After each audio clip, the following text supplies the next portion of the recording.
What's going on, guys? Welcome back to WWE Network and show where I, Graham G.S. Matthews, break down all the original content I watch on the WWE Network and on Peacock. And today we're talking the October 2nd, 2023 edition of Raw Talk. Matt Camp, Megan Moran in the studio breaking down Raw from last night. Opening the episode, replaying the Jey Uso saving Cody Rhodes segment from the Judgment Day from earlier on in the episode. They then preview Cody Rhodes and Jey Uso, a newly announced match for the Fastlane pay-per-view coming up this weekend. Them challenging the Judgment Day's Finn Balor and Damian Priest for the undisputed WWE Tag Team Championship. They also recap the Shayna Baszler, Nia Jax brawl. Match did not happen. A lot of matches that were scheduled for that show did not happen, and that was one I wasn't exactly anticipating, so I'm not complaining. Maybe it builds to a four-way women's match at the pay-per-view. Maybe not at the pay-per-view, obviously, but because Nia is facing Raquel next week on Raw, so probably not that match. But we do hear from Nia Jax backstage with Byron Saxton. She says that Raquel should have stayed gone, and she will be gone next week. Short and sweet comments from Nia. Perfectly content comments here. Exactly what it needed to be. They preview Nia Jax versus Raquel Rodriguez next week on Raw. And we also hear from Raquel Rodriguez coming out of the break, and she says that she's been waiting to face Nia Jax. She can't wait to get her hands on her, and even her small taste of action against Nia back in NXT was not enough, and she'll find out next week. So I honestly, when she first said that, I didn't know what she was talking about. And I'm thinking, when did Raquel and Nia ever have a match in NXT?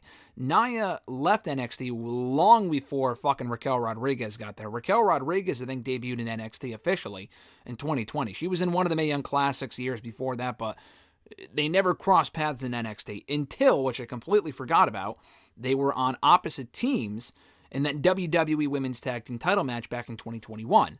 It was Raquel and Dakota failing to win the tag titles from Nia Jax and Shayna, who actually brawled on Monday's Raw. And that was what led to the creation of the NXT Women's Tag Team titles that have since been retired and merged with the Women's Tag titles on the main roster that have yet to be defended in NXT, but whatever. So that's what she was talking about. I'm like, oh, fuck, I completely forgot they ever even crossed paths previously in NXT. So anyway, they recap the Seth Rollins, Shinsuke Nakamura segment from Raw, building to the last man standing match coming up this weekend. They preview that matchup in the studio, and Matt Camp brings up how Rollins, which I did not know, has never before been apparently in a last man standing match. And I'm trying to think in my head, like, is that accurate? Like, I'm sure it is. Matt Camp isn't really wrong.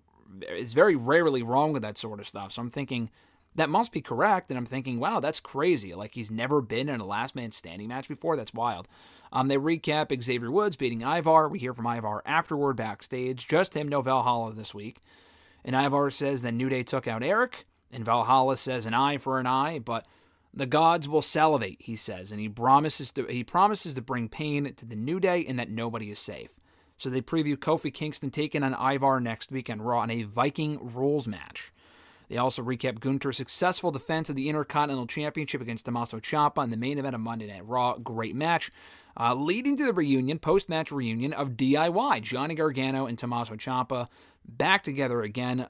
Fucking finally took long enough. It was an awesome moment. Aside from the fact that they cut off the show before they could hit their tag team finisher. You can see the full thing on Twitter and on, the show here on Raw Talk, but they cut it off on the actual television broadcast, which was so fucking dumb. But anyway, apparently USA didn't get the message that DIY was back, nor do they give a shit. But anyway, they run down the Fastlane card for Saturday, all the advertised matches, and plug John Cena for the bump coming up on Wednesday afternoon. That was it for Raw Talk. Pretty ho-hum edition this week. One of their lower-level episodes in recent memory, in the sense that there really weren't any memorable interviews. The Ivar one might have been the best of the bunch. Raquel and Nia were short, but not a lot of substance there, building up their match next week, a match I don't really care about personally.